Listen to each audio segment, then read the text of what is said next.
The interpolation methods that we've looked at so far have all involved fitting data to all of the data points that we've been given. And we can see that in some cases, if we have a lot of data points, that results in a polynomial that potentially at least can oscillate wildly. So an alternative way of looking at interpolation is to use a technique of local interpolation. And what we're going to be looking at today is one particular local interpolation method that's known as Neville methods. There are a range of other ones that operate in a similar way. So in Neville's method, we use a sequence of interpolating polynomials, and each of these has increasing order to form a polynomial estimate. And because we have multiple different estimates, we can use the difference between successive ones to provide an indication of the error. That's one of the other good things about this particular local interpolation method. So we're going to start off looking at zeroth order interpolation, and by zeroth order I mean fitting a constant to the data. So we're going to look at the example where we have 4 data points, so we can fit up to a cubic, and these points will be labelled R1 through to R4, and they're plotted on the right hand side there with known xy values, where that's x and of course that's y.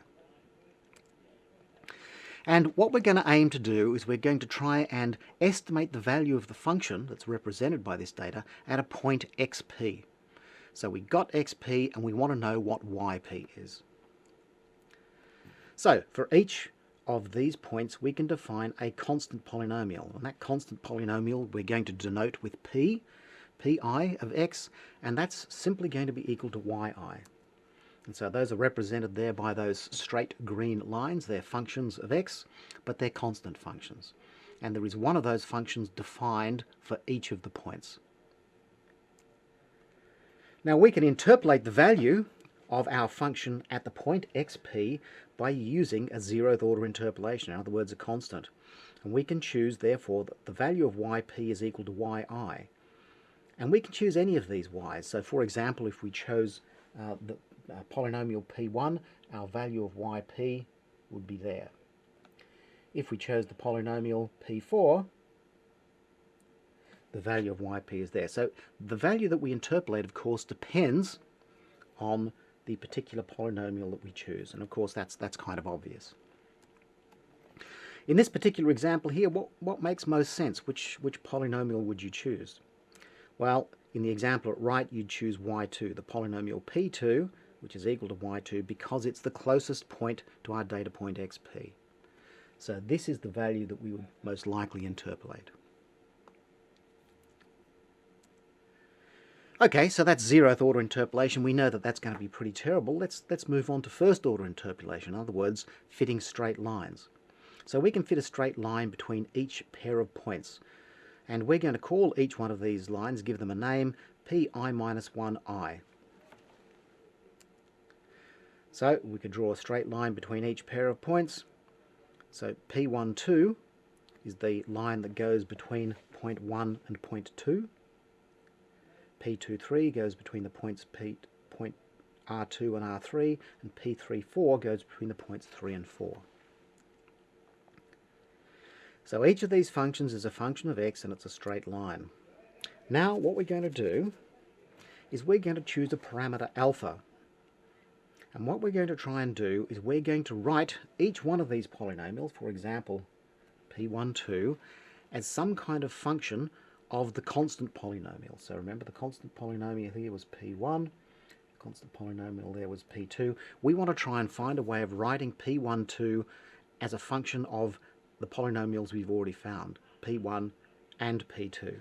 And the way in which we're going to do that is to choose a parameter alpha, and we're going to let P12 of x equal alpha times P1 plus 1 minus alpha times P2. And there's a very good reason why we choose this particular form.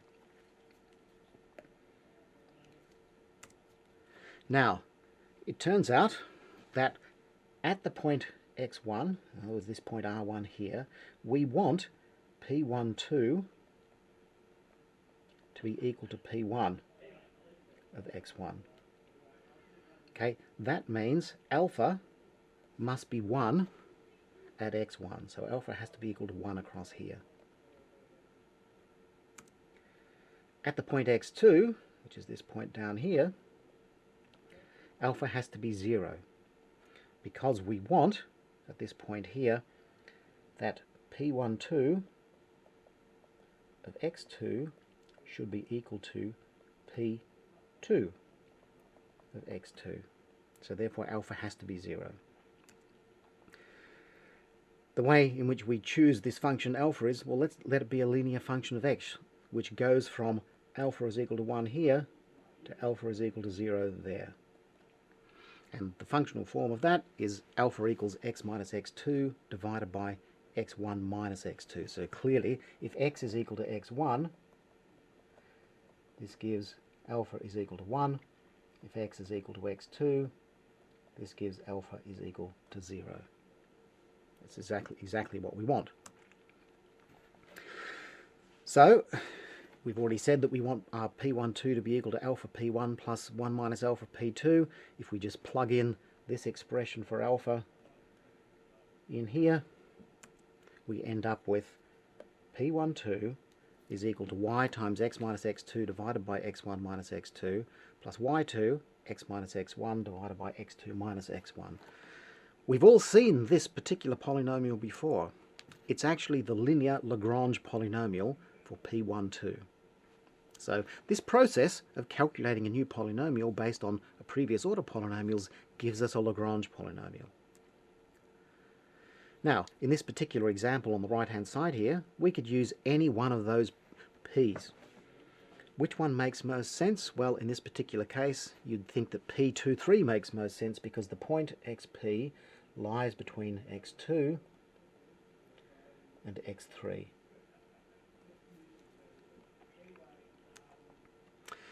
So now we've got two estimates for yp, our 0th order, which is p is equal to y2, and our first order, which is this expression here. That's the linear one. And what we could do is we could see, well, how different are these two estimates? So if we subtract them, this then gives us an estimate of the error in our interpolation. It's not going to give us the exact error, but it's going to tell us something about, is it big or is it small? Just as we calculated a linear polynomial, we can do exactly the same thing to find a quadratic polynomial. And we're going to call the first one between the points 1, point 2, and point 3 is P123. And we want P123 to be some kind of function of P12 and P23. So, a key thing to note here is that at the point R2, in other words, when x is equal to x2, P12, this function here, and P23, that function there, both pass through the point R2. So the function values there are equal to y2. So if we take an appropriate linear combination, that linear combination will also have the value of y2. And that is indeed why we use this functional form of alpha times one polynomial plus 1 minus alpha times the other. Because P123 at x2 will automatically satisfy the function value at that point there, which is exactly what we want. But what do we need at the two endpoints? So we need to choose our parameter alpha so that P123 at x1, this point here, is equal to P12 at x1. So as before, this is only going to work if alpha is equal to 1 at x1. At the point R3, when x is equal to x3, we need P123 of x3 to be equal to P23 of x3, and that means that, again, that alpha is equal to 0 at x3. Alpha is equal to 1 here, alpha is equal to 0 there. Again, alpha must be a linear function of x, and it's very easy to show that that's the appropriate linear function. Just plug in the values of x1 and x3 into this expression here, and we'll see that we come up with those expressions for alpha there, which is what we want. So then P123 is equal to this polynomial here. I'm not going to go through that in detail. You can actually show fairly easily that P123 is the quadratic Lagrange polynomial that passes through the points R1, R2, and R3. So this process has taken two Lagrange polynomials of first order and come up with a Lagrange polynomial of second order. Of course, we can also find P234, the polynomial, the quadratic in this case, that passes through the points 2, 3, and 4. Again, which one makes most sense here? Well, it's probably going to be P123 because the point XP is closer to the center of the range between points 1 and 3 than it is to the range between points 2 and 4. So if we use P123, we have then got three estimates for the functional value at y at xp. That's P2, the zeroth order, P23, the linear case, and P123, the quadratic case. And again, we can compare the most two recent ones to get an estimate of the error. We can go through the same process again, and I won't belabor this. So we can use P123 and P234 to find a cubic polynomial, P1234. It's easy to show that P123 and P234 both agree at those two data points there. We've defined them so that they must. Therefore, again, we only need to worry about the endpoints. And if we take this same linear form, that P1234 is equal to alpha P123 plus 1 minus alpha P234, it's easy to show that alpha is equal to x minus x4 divided by x1 minus x4, and we've now got another estimate of y of xp. It's based on the cubic polynomial. And we can keep on going for as long as we like.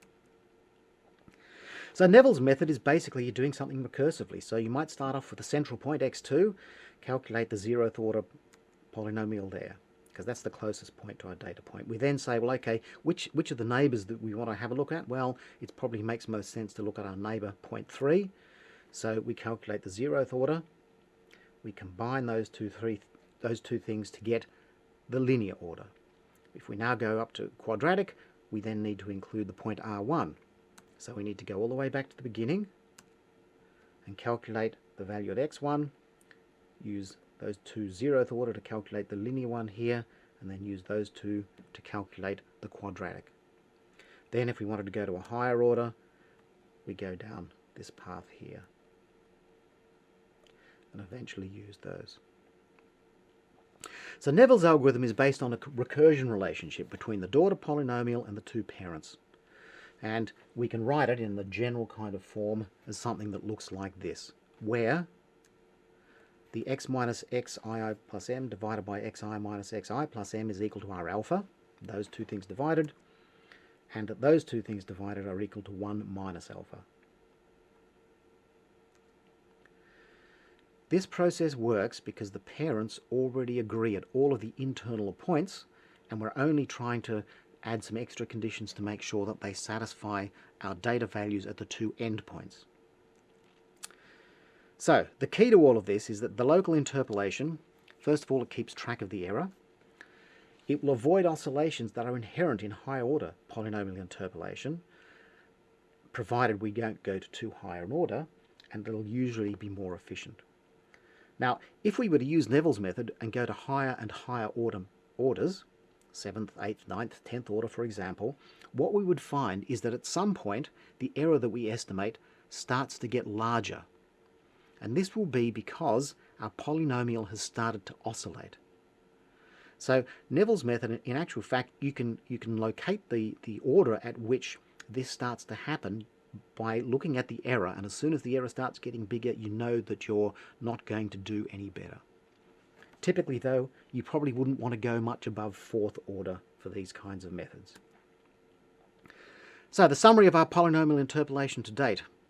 The key thing to remember is that a high-order polynomial does not imply high accuracy. Typically, we would like to use local interpolation, and typically not more than about 5th order, and usually probably less. Usually it's not a good idea to use a two-step approach. In other words, when you fit the function to all of the data and interpolate using this fitted function. So that's what Newton's methods do. The reason it's not a good idea is because this is susceptible to round-off error, it's generally less efficient, and it doesn't provide any kind of error estimate. So, use local methods like Neville's method. We're going to have a look at some other local methods coming up in the next lot of videos.